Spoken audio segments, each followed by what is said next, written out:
আমার বান্দাগুলো জাহান্নামের আগুনে জ্বলবে, কারণ দুনিয়ার 1 সেকেন্ডের সূর্যের গরম আমার বান্দাগুলো সহ্য করতে পারে না।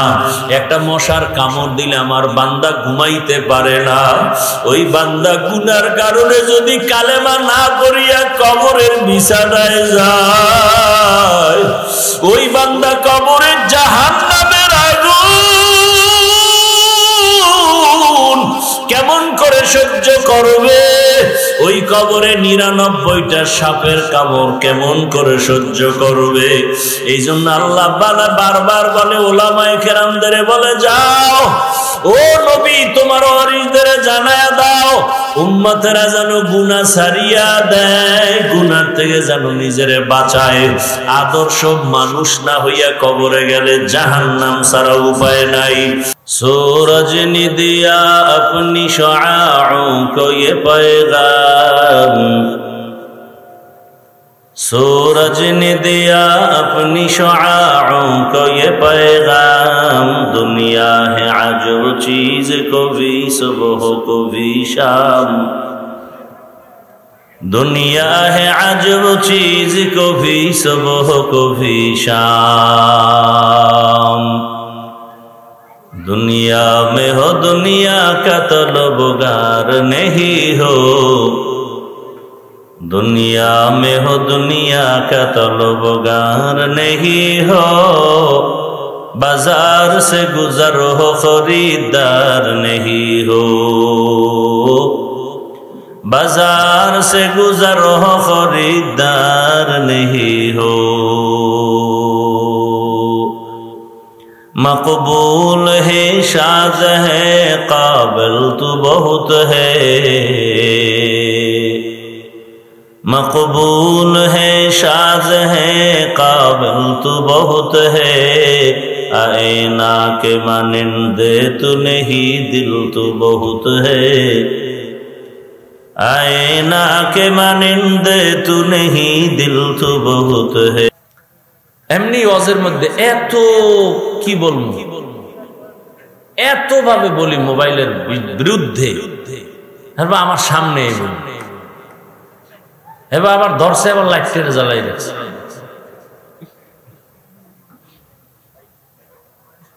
ওয়াজের মধ্যে মোবাইল আনছেন কেন? কাম কি? না কোরআন হাদিসের কথা শুনবেন, কলবের ভিতরে কথা নেবেন, মোবাইল কেন?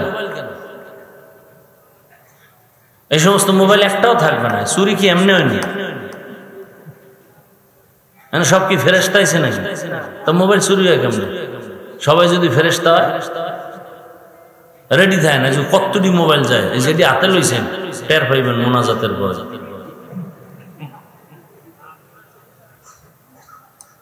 মোবাইল লয়ে গেছে চোরে, হে নিচে হে খুঁজে মাটির ভিতরে মোবাইল ভরে গেছে। এত সদু মোবাইল বলে মাটির মধ্যে ভরে গেছে। মোবাইল পকেটে হাত দিয়ে লয়ে গেছে, হে খুঁজে পায়ের তলে জুতার মধ্যে মোবাইল আছে।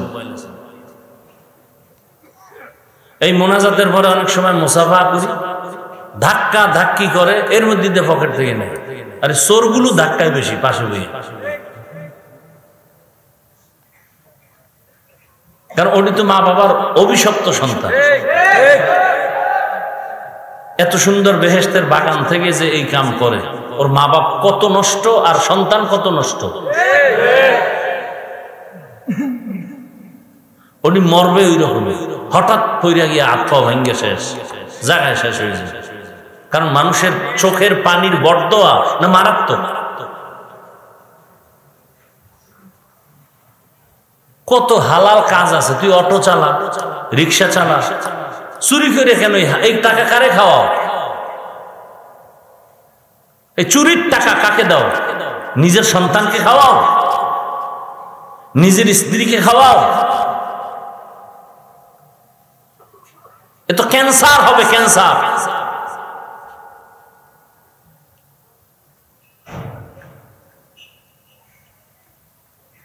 সেদিন এক জায়গায় ওয়াজে গেছি, কোথায় জানি গেলাম, কচুয়া রহিমানগর গেলাম, ওই যে আব্দুল্লাহ সাহেবের বাড়ি।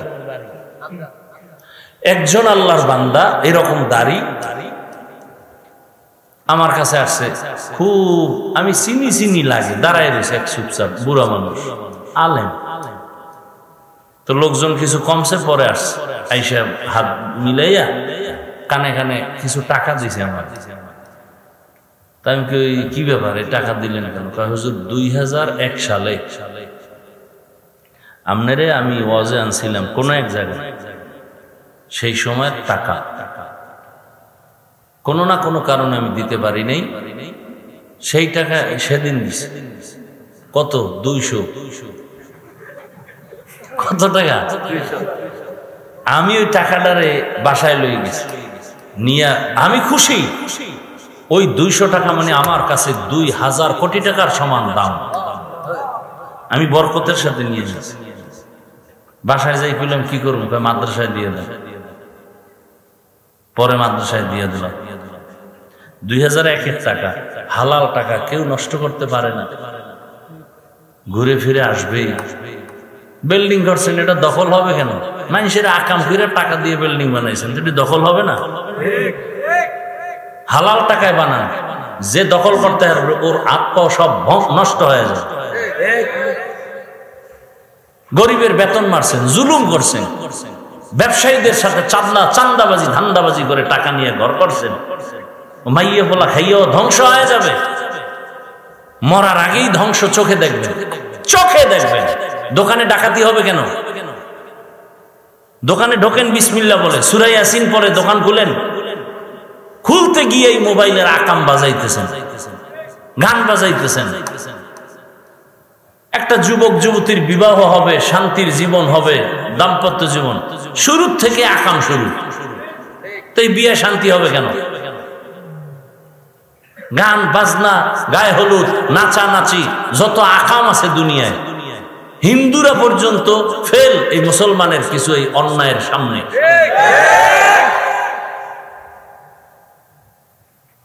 গায়ে হলুদ সম্পূর্ণ হারাম, এ সমস্ত অনুষ্ঠান।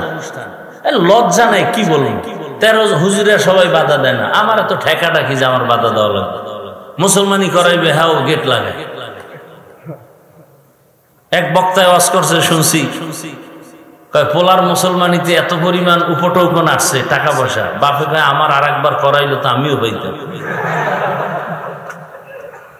যেই পরিমাণ টাকা এই যে মুসলমানিতে, বাধা দেওয়ার কোন উপায় নাই।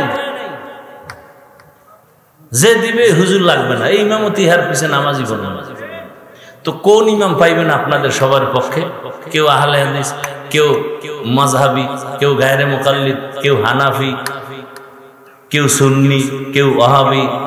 এই যে এত তালের মানুষ এক মসজিদে থাকলে এতগুলো মানুষের মন একজনে কেমনে জমাইবে? তো এক দলের কাছে ভালো, আর এক দলকে না, এই হুজুর ভালো লাগে না, বাদ দাও। হে আইসে একজন ভালো হয়েছে, আর এক দলকে না, আমাকে ভালো না রে, বাদ দাও। কয়দিন পরে নামাজি বাদ। এত মতবিরোধ।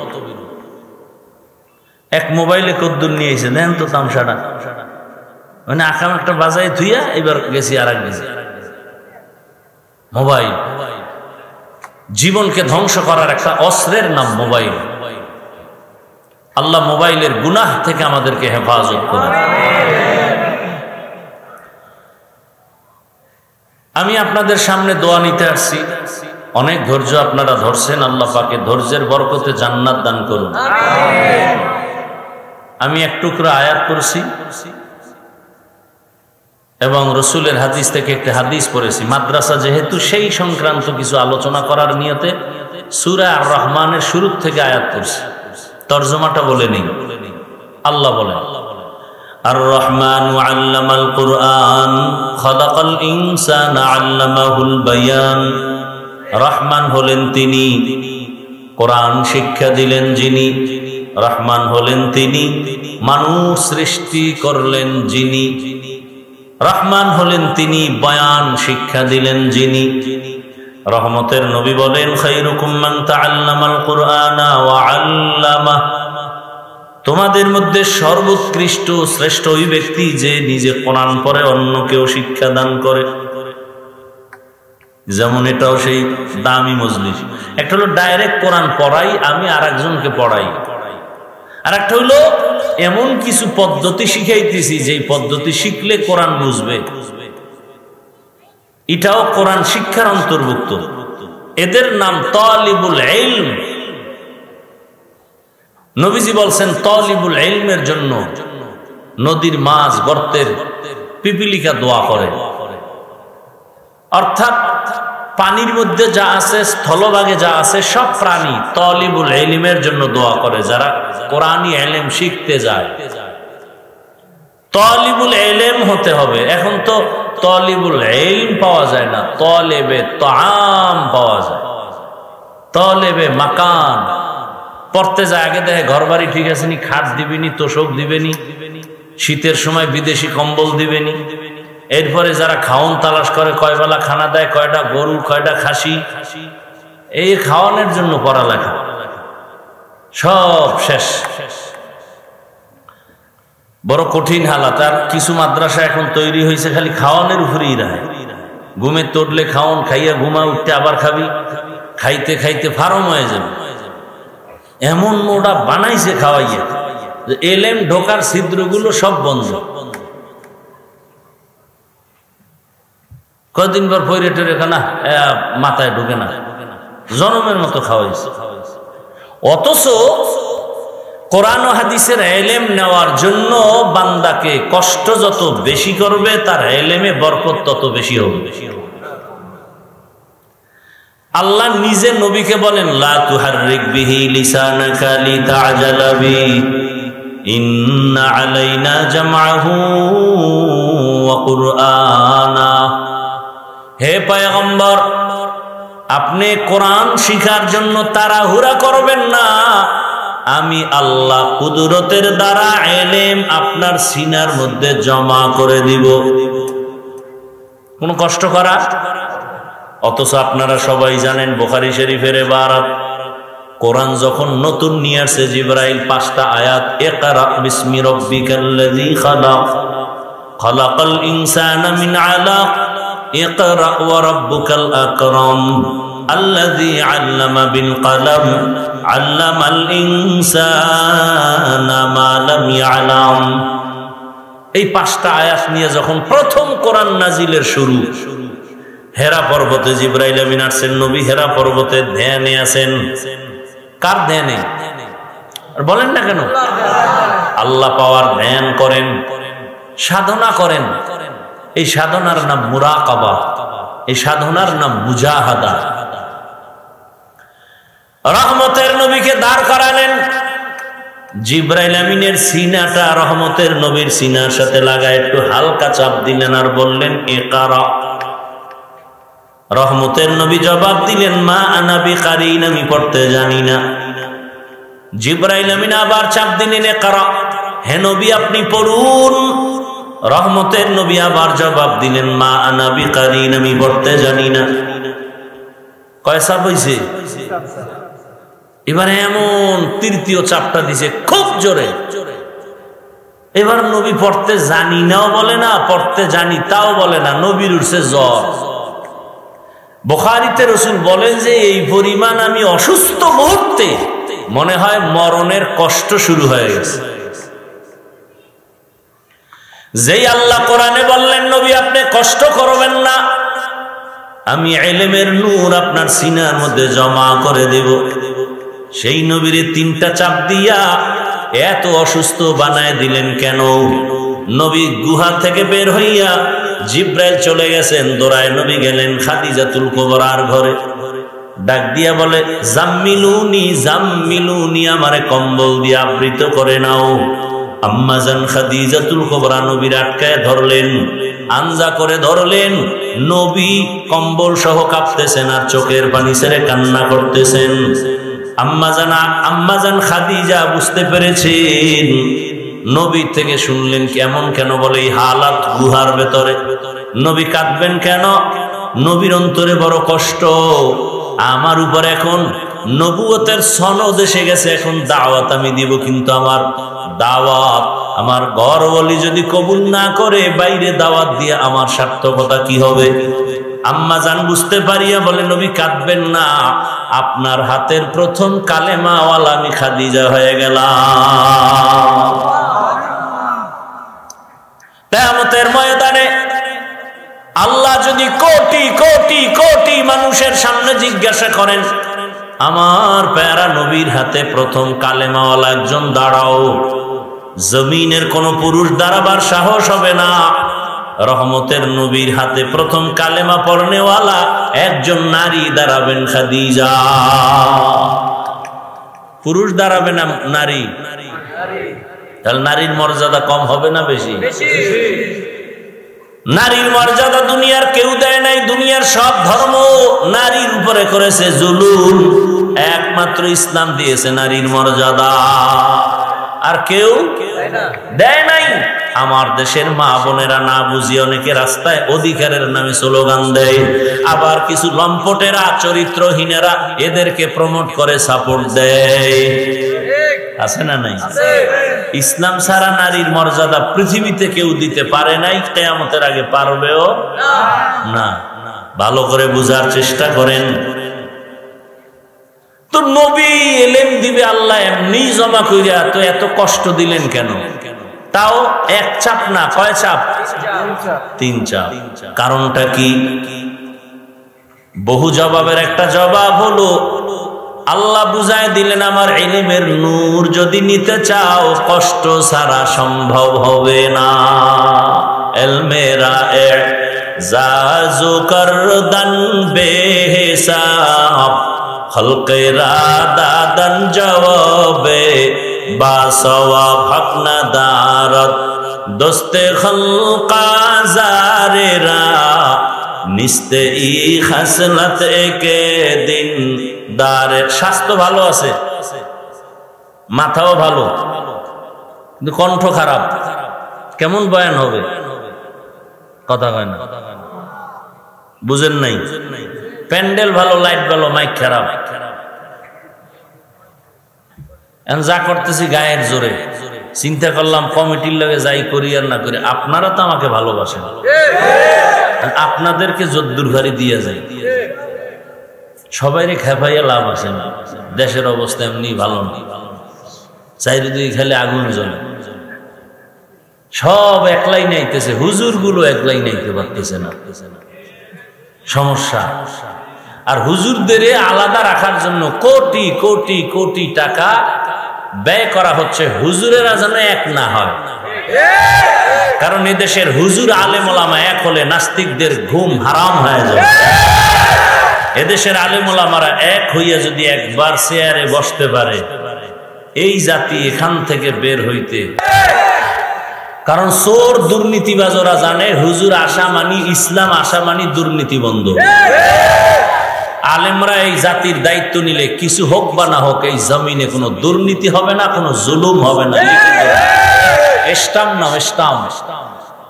এই জমিনে কিছু হবে না, দুর্নীতি আর জুলুম হবে না, দুইটার গ্যারান্টি নাও।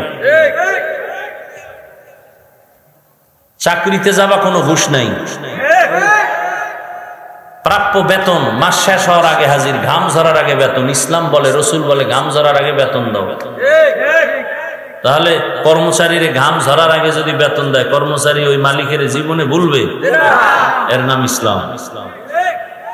এই জন্য বলি, বলতে চাই না, একেবারে জবান বন্ধই রাখছিলাম, কিন্তু ওই যে ভিতরে দিয়া ধাক্কায় যে তুই দুনিয়ায় না বললে আমার কাছে তো ধরা।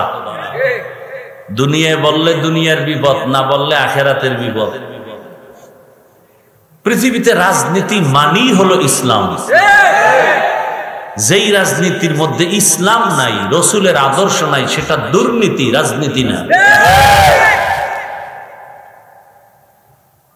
রসুলের আদর্শ ছাড়া কোনোদিন রাজনীতি হতে পারে না। দুনিয়ার সব রাজনীতি নাপাক, ইসলামী রাজনীতি পাক। এই ব্যানার লাগা, 2 ফিট 3 ফিট ব্যানার বানাবি যুবকরা, 200 টাকা দাম নিবে, বাজারে বাজারে লাগা। যে রাজনীতি সব ইসলামী রাজনীতি পাক, সব রাজনীতি না পাক। এটা এক ব্যানারে লিখবি আর টানাবি, আর আরেকটা ব্যানার বানাবি আর লিখবি, যতদিন পর্যন্ত এই জমিন ইসলাম কায়েম হবে না, ততদিন পর্যন্ত এই জমিনে কেউ শান্তি দিতে পারবে না। আল্লাহ বুঝার তৌফিক দান করেন। সুলাইমান নবী গোটা দুনিয়া চালাইছেন, কোরআনে ঘটনা আছে, মুরব্বীরা বলেন। ইউসুফ নবী মিশরের অর্থমন্ত্রী ছিলেন, কোরআন শরীফে ঘটনা আছে। কি খারাপ লাগতেছে না? জুলকারনাইন বাদশাহ গোটা দুনিয়া, এটা কোরআনে নাই? তাহলে কোরআনের এই পাতাগুলো ছিঁড়া ফেলাও।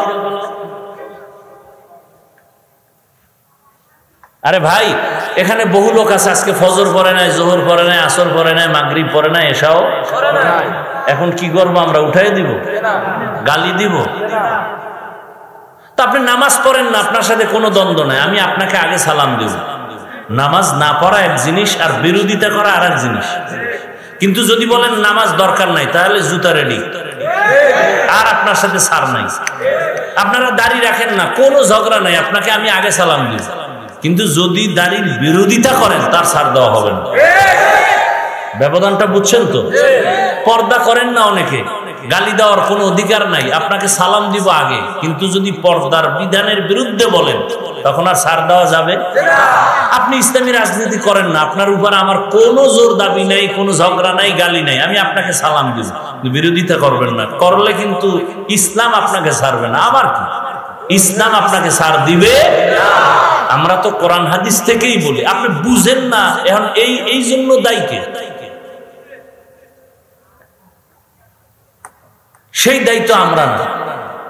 এবং মহব্বতের সাথেই তো বুঝাইতেছি। কি স্বার্থ বলেন তো? আপনাকে এইটা বুঝাইলে, আমি জানি এই কথাগুলো বললে অনেকে বেজার হয়, হাদিয়া দিবে কম, আবার দাওয়াত দিবে কম, মনে কষ্ট। যদি এগো পক্ষে বলি হাদিয়া বাড়বে, এ তো বুঝি, এত পাগল তো হই নাই, এরপর কেন বলি?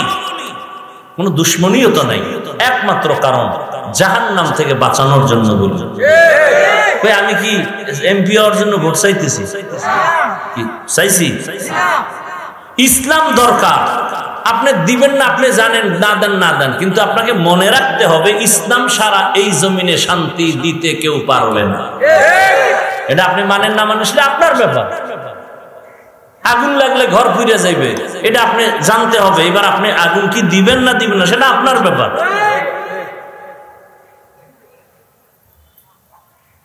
দুনিয়ার সকলের আদর্শ না পাক, রসুলের আদর্শই হলো পাক।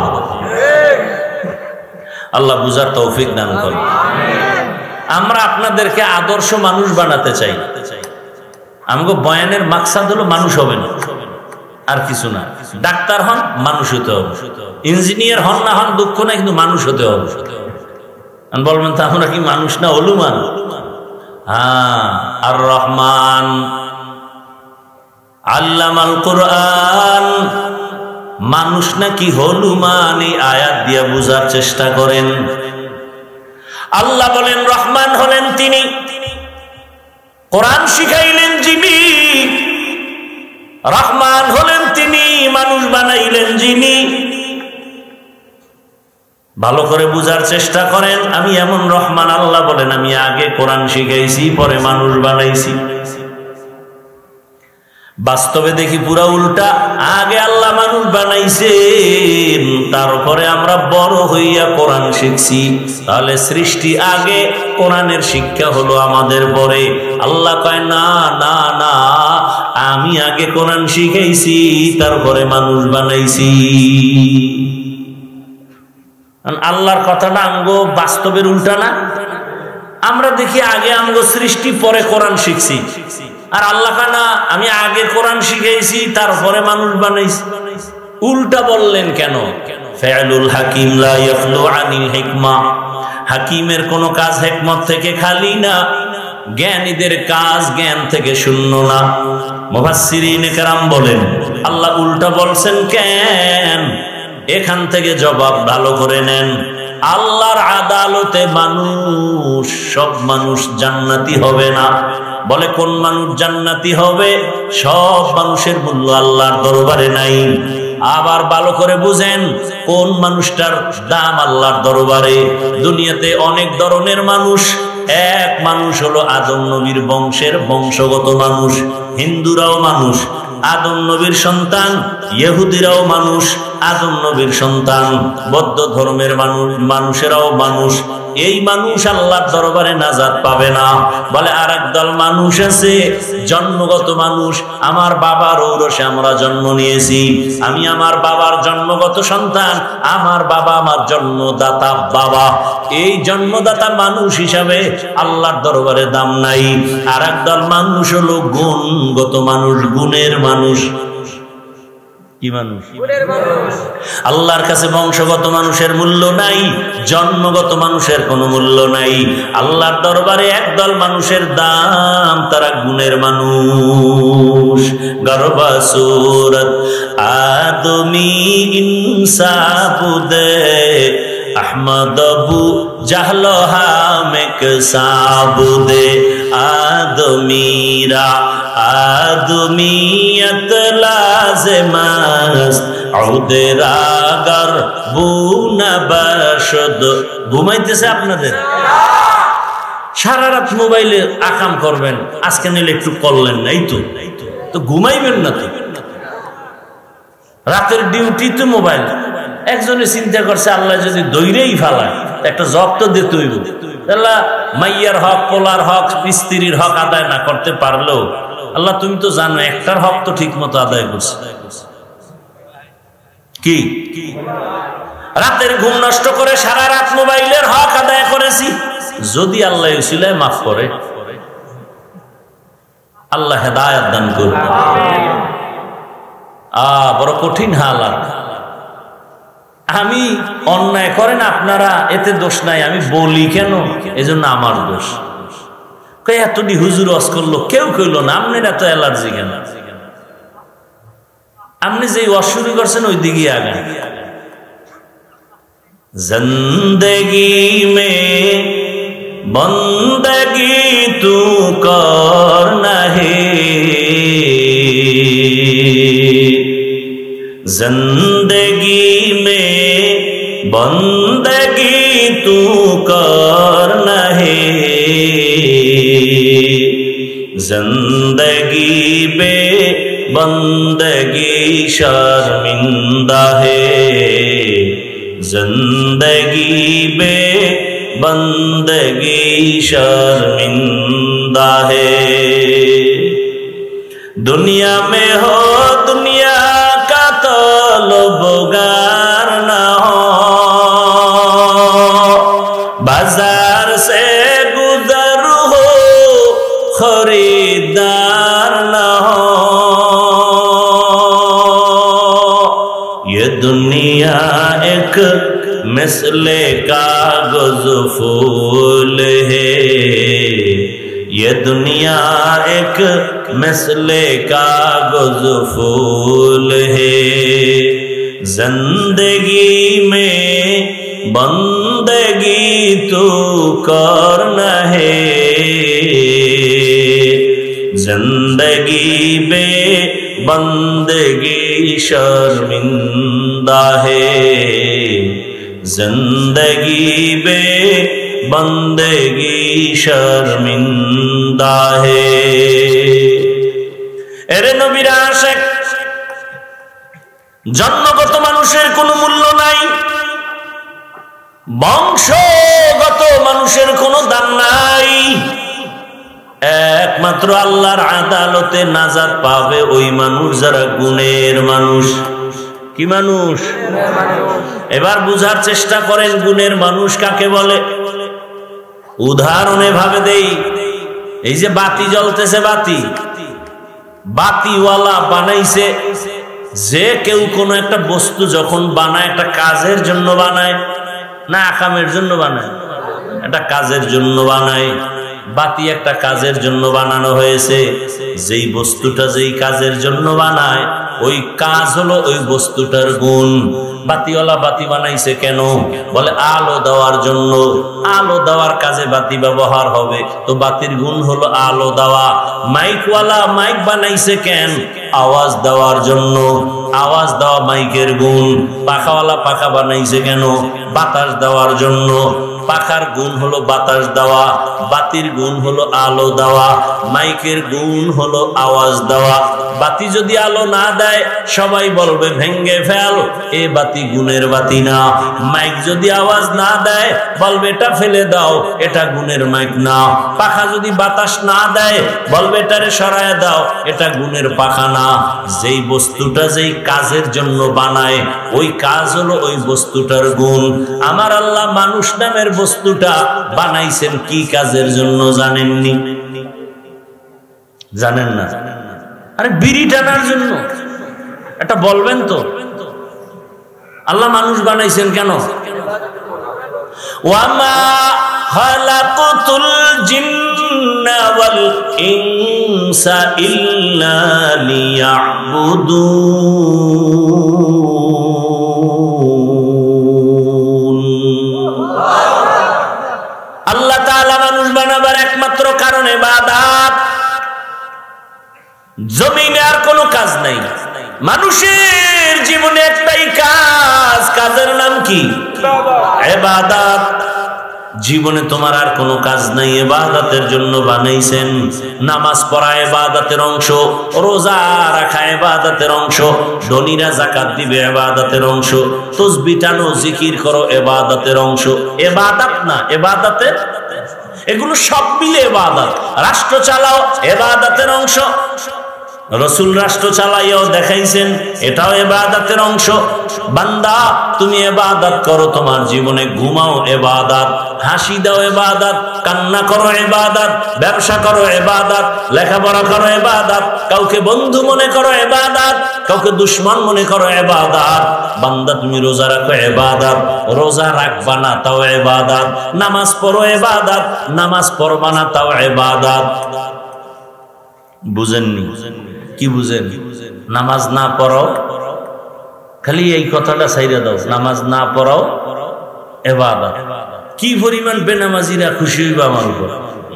যে নতুন ফতুয়া পৃথিবীতে কেউ দেয় নাই, নামাজ না পড়াও ইবাদত। ধন্যবাদ আপনাকে। কথা একটু শুনে দৌড়। নামাজ পড়া যেমন ইবাদত, না পড়া ইবাদত। বলে কেন? বলে তুমি জীবনে যা করবা সব হবে মদিনাওয়ালা নবীর আদর্শ অনুযায়ী। নবীর আদর্শ মতো নামাজ পড়ো ইবাদত, আদর্শ বাদ দিয়া নামাজ পড়ো ইবাদত হবে না। নবীর আদর্শে নামাজ পড়িও না ইবাদত। তা কেমন? বলে জোহরের টাইম, বান্দা সূর্য যখন ডুবে, সূর্য যখন উঠে, নবীর আদর্শে নামাজ নাই, ওই টাইমে নামাজ না পড়া ইবাদত। ঈদের দিন রোজা না রাখা ইবাদত। আল্লাহর আইনার রসুলের হুকুম মতো আদর্শ মতো জীবন চালাও। নবীর আদর্শে কান্না করো ইবাদত, নবীর আদর্শে হাসি দাও ইবাদত, নবীর আদর্শ মতো দান করো ইবাদত, নবীর আদর্শ মতো বান্দা ঘুমাও ইবাদত, নবীর আদর্শে খানা খাও ইবাদত। নবীর আদর্শ নাই এমন কোন কাজ আসেনি? হ্যাঁ, সব জায়গায় নবীর আদর্শ। এবং এটা পিওর, এটা পবিত্র। কারণ আমার রসুলের জীবনে কোনো অপবিত্রতার ছাপ নাই। নবীর ঘাম মুবারক থেকে মেশকের ঘেরান, নবীজি যেখানে কদম দেন সেখান থেকে মেশকের ঘেরান। নবীর ঘাম শরীর মুবারকে মশা মাছি পড়ে না, হারাম। নবী জীবনে মিথ্যা বলেন নাই, গালি দেন নাই। হাজারো গালি নবীর সামনে দাঁড়ায় বেঈমানেরা দিছে, নবী একটা গালির জবাব দেন নাই। কেমন মায়ার নবী আমার, জীবনে দুটো চোখ মোবারক গরম করে কারো দিকে রাগে তাকান নাই।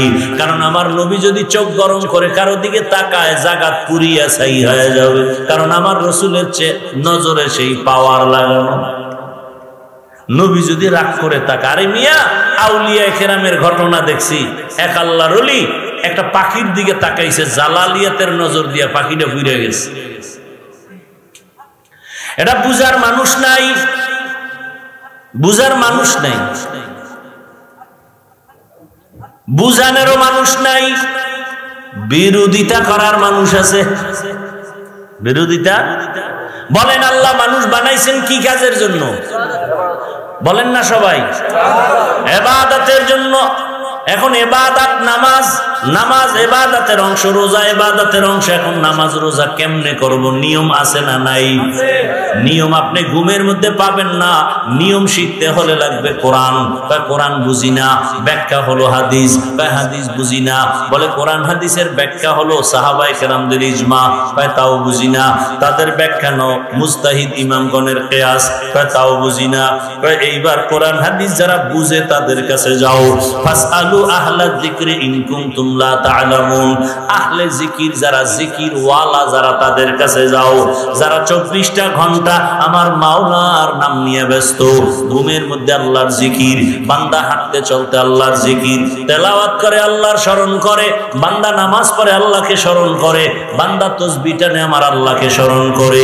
ওরে তোমার মধ্যে যেই পাগলামির ভালোবাসা আছে ওইটাই তোমার 24 ঘন্টা ধ্যান আর খেয়াল। জবানের মধ্যে যারা বাড়ির পাগল তারা বাড়ি বাড়ি জিকির করে, যারা নারীর পাগল তারা 24টা ঘন্টা নারীর ধ্যানে থাকে। আর আমার মাওলার পাগল, ওই আল্লাহর আশিক পাগলেরা সবসময় আমার আল্লাহর মোহাব্বতের ধ্যানে থাকে। ইয়া ইলাহি মুঝসে মুঝকো दूर कर, या इलाही मुझसे मुझको दूर कर, या इलाही ताके देखो मुझ में तुझको एक नजर, या इलाही तू मेरा माबूद है, या इलाही तू मेरा माशूक है। এই তুমি যে সারাদিন মাইয়ার পিছে ঘুরো, মায় কয় তোর একটা পৃথিবীর শ্রেষ্ঠ সুন্দরী এনে দিবি। কপাল পরা আমার এই পেতনি বালা, প্রয়োজনে মা ছাড়বো, বাপ ছাড়বো, দুনিয়া ছাড়বো, ঘর থেকে বের হয়ে যাব, ওই মাইয়া ছাড়বো না। কে যুবকেরা মিথ্যা বলতেছি? মায়ের কথা মানে না, মাইয়ার পাগল হয়ে গেছে। ও মেয়ে তার দরকার, মা মানবে না, মা ছাড়বে, বাপ ছাড়বে, টাকা ছাড়বে, বাড়ি ছাড়বে, প্রয়োজনে এক রশিতে ফাঁসি দিবে, তারপর ওই পেতনিরে ছাড়বে না। একটা মেয়ের পেছনে পড়িয়া পাগল হয়ে যাও। এরে আল্লাহর বান্দারা, তোমার ধ্যান খেয়াল, ঘুমাইলো ঘুম নাই, আরে কই গেছে ঘুম? একটু চোখ বন্ধ করে স্বপ্ন দেখে আবার দেখে মোবাইলে মিস কল হয়েছে। মায়ের টাকা চুরি করে, বাবার টাকা চুরি করে, এমবি করে। যখন মা বাপ টাকা দেয় না তখন মানুষের দোকান চুরি করে, ঠিক নেই না? এই যে দোকানপাট চুরি হয়, এটা কি ফেরেশতারা করে? এরে আমার যুবক বাবারা ভালো করে বুঝো। তাহলে তোমার ধ্যান খেয়াল, তুমি যাকে চাও তারে নিয়ে তার ফিকির করো। সবাইকে এমন করে কেন, এমন করে কেন? বুঝবা না ভালোবাসা ভালো কঠিন কথা। দুনিয়া বুঝে আখেরাত বুঝে না, দুনিয়া বুঝে আখেরাত বুঝে না। তোমার একজনে পাগল, ওই যে মেয়ে, ছেলের বিয়া হয়ে যায়, যায় মেয়ে আইসা ছেলের বাড়ি হাজির। কেমন লজ্জা আমগো দেশ দিয়ে চলে গেছে। একই বাংলাদেশকে বিদেশ দিয়ে হাজির, বিদেশ থেকে এসে হাজির, প্রেমিকার বাড়ি প্রেমিক হাজির। এইগুলি চলে না? কত বড় বেহায়া। আমার আল্লাহ ফেরেশতাকে ডাক দিয়ে কয়, দেখ আমার ভালোবাসার মানুষগুলো মসজিদে হাজির, আমার ভালোবাসার মানুষগুলো মাদ্রাসার ময়দানে হাজির। আমার আল্লাহ কয়, দেখ ফেরেশতারা, এরা আমার ভালোবাসায় পড়িয়া বাইতুল্লাহ হাজির। এই ময়দানের মানুষগুলো রাত্র 12টা পর্যন্ত কি চায়? টাকা চায় না, বাড়ি চায় না, গাড়ি চায় না। এই মানুষগুলো আমার মাওলার বড় আশিক। আমার আল্লাহ কয়, ফেরেশতা সাক্ষী থাক, আমি এদের বড় আদর করে বানাইছি। এই বান্দাগুলো আমার মোহাব্বতে ময়দানে হাজির হয়ে গেছে। আমি আল্লাহর লজ্জা লাগে যদি এদের ক্ষমা না কইরা দেই। ফেরেশতারা সাক্ষী থাক, এত রাতে ঘুম নাই, খানা নাই, পেরেশান হইয়া আমার মোহাব্বতে আসছে। আমি আল্লাহ এদের সব গুনাহ মাফ করে দিলাম। আমি আল্লাহ চাই না আমার বান্দাগুলো জাহান্নামের আগুনে জ্বলবে, কারণ দুনিয়ার 1 সেকেন্ডের সূর্যের গরম আমার বান্দাগুলো সহ্য করতে পারে না। একটা মশার কামড় দিলে আমার বান্দা ঘুমাইতে পারে না। ওই বান্দা গুনার কারণে যদি কালেমা না পড়িয়া কবরের বিছানায় যায়, ওই বান্দা কবরের জাহান্নামের আগুন কেমন করে সহ্য করবে? ওই কবরে 99টা সাপের কামড় কেমন করে সহ্য করবে? এই জন্য আল্লাহ বারবার বলে, ওলামায়ে কেরামদের বলে, যাও ও নবী তোমার ওয়ারিসদের জানায়া দাও, উম্মতেরা যেন গুনাহ ছাড়িয়া দেয়, গুনাহ থেকে যেন নিজেরে বাঁচায়। আদর্শ মানুষ না হইয়া কবরে গেলে জাহান্নাম ছাড়া উপায় নাই। আমার কাছে বংশগত মানুষ হইয়া আসলে কোনো লাভ নাই, আমার কাছে জন্মদাতা বাবার পরিচয় দিয়া লাভ নাই। আমার কাছে আসতে হবে আদর্শ মানুষ হইয়া। মানুষ গুণের মানুষ হইতে হবে। মানুষের গুণের নাম ইবাদত। ইবাদত শিখতে হলে লাগবে কোরআন হাদিস, না বুঝলে যেতে হবে উলামায়ে কেরামের কাছে। উলামায়ে কেরামের কাছে যাইয়া কোরআন হাদিস অনুযায়ী জ্ঞান নিয়া নবীর সুন্নাত অনুযায়ী বান্দা জীবন চালাও, ইবাদত করো, নামাজ পড়ো, তেলাওয়াত করো, গুনাহ থেকে বাঁচাও, তখন তুমি হবা গুণের মানুষ। আমি গুণের মানুষকে জান্নাত দান করব। এদিকে ইঙ্গিত করে আল্লাহ বলেন, আর রহমান আল্লামাল কুরআন খালাকাল ইনসান। আমি রহমান কেমন জানো? আগে কোরআন শিখাইছি, তারপরে মানুষ সৃষ্টি করেছি। অর্থাৎ যারা কোরআন হাদিস থেকে ইবাদত শিখিয়া আলেমদের মাধ্যমে যারা ইবাদত করবে তারা গুণের মানুষ হবে। অর্থাৎ গুণের মানুষ হইতে হলে লাগবে ইবাদত, ইবাদত শিখতে হলে লাগবে কোরআন, কোরআন বুঝতে হলে লাগবে উলামায়ে কেরাম। এক কথায় মানুষ কোরআন হাদিসের জ্ঞান না নিয়া ইবাদত না করিয়া গুণের মানুষ হতে পারবে না। অতএব গুণের মানুষ হতে হলে কোরআন ও হাদিসের জ্ঞান লাগবে, ইলম লাগবে। এই জন্য আল্লাহ বলেন, আমি আগে কোরআন শিখাইছি, তারপরে মানুষ বানাইছি। এই কোরআন শিক্ষা দেওয়ার মার্কাজ মাদ্রাসা, আলেম ওলামা তৈরি হওয়ার মার্কাজ মাদ্রাসা, মুবাল্লিগ মুজাহিদ মুআল্লিম তৈরি হওয়ার ফ্যাক্টরি মাদ্রাসা। এই মাদ্রাসার সহযোগিতা যারা করো, আমি হাফিজুর রহমান আলেম হওয়ার পরে আল্লাহ আমাকে যদি জান্নাত দেন আর সম্মান দেন, আমাকে যা দিবেন, আমার এই চেয়ার পর্যন্ত আনতে যাদের চোখের পানি আছে, যারা আমাকে সহযোগিতা করছে ছাত্র সময়, কিয়ামতের ময়দানে আল্লাহ বলবে, যাও তুমি আলেম হইতে গিয়া যারা সহযোগিতা করছে এদেরকেও আমি জান্নাত দিয়ে দিলাম। এরে আল্লাহর বান্দা, অন্যের উপরে সহনশীল হওয়া, একে অপরকে সহযোগিতা করার দাম কত? আমি সেদিনও হাদিসে দেখলাম, কিয়ামতের ময়দানে নবী বলেন, হাসরের ময়দান তো বড় ভয়ঙ্কর, নারী পুরুষ সব উলঙ্গ, আল্লাহর আদালতে দাঁড়ানো, সূর্যটা নিচে নামানো, জমিনটা সূর্যের গরমে তামা হয়ে আছে, ওদিকে জাহান্নামের আগুনের আওয়াজ, এমন কঠিন হালাত। ওই সময় এক ব্যক্তি আল্লাহর সামনে দাঁড়াবে, এত গুনাহ আর এত নেক আমল, এত নেক আমল, নেক আমল কিন্তু একটা নেকে গিয়া টান হয়ে গেছে। এখন একটা নেক হলেই সে জান্নাত পায়, কিন্তু একটা নেক তার আমল নামায় নাই। আল্লাহ বলবে, যা হাসরের ময়দানে ঘুরে ঘুরে দেখ, কেউ তোর একটা নেক দেয়নি। দৌড়াইয়া যাবে ছেলের কাছে, ছেলে বলবে, আমার বাবা ছিল, কিন্তু তুমি যে আমার বাবা আমি তা বিশ্বাস করি না। মায়ের কাছে যাবে, মা বলবে, আমার ছেলে ছিল কিনা জানি না, থাকলেও বলতে পারি না, তবে তুই আমার ছেলে মানি না। আবার এইভাবে ঘুরতে ঘুরতে নিরাশ হয়ে যাবে, একটা নেকের টান হলেই তো জান্নাত পাবো। হঠাৎ হাসরের ময়দানের এক পাশে দেখবে একটা বুড়া বসে আছে। ও ডাকবে, ভাই তুমি দৌড়াও কেন? বলে, তোমারে বলে লাভ নাই। কথাই, হ্যাঁ কেনা বলো। বলে, আমার জীবনের সব আমল আল্লাহর কাছে কবুল, এখন একটা নেকে যে আটকায় গেছি, একটা নেক হলে আমি জান্নাত পাই।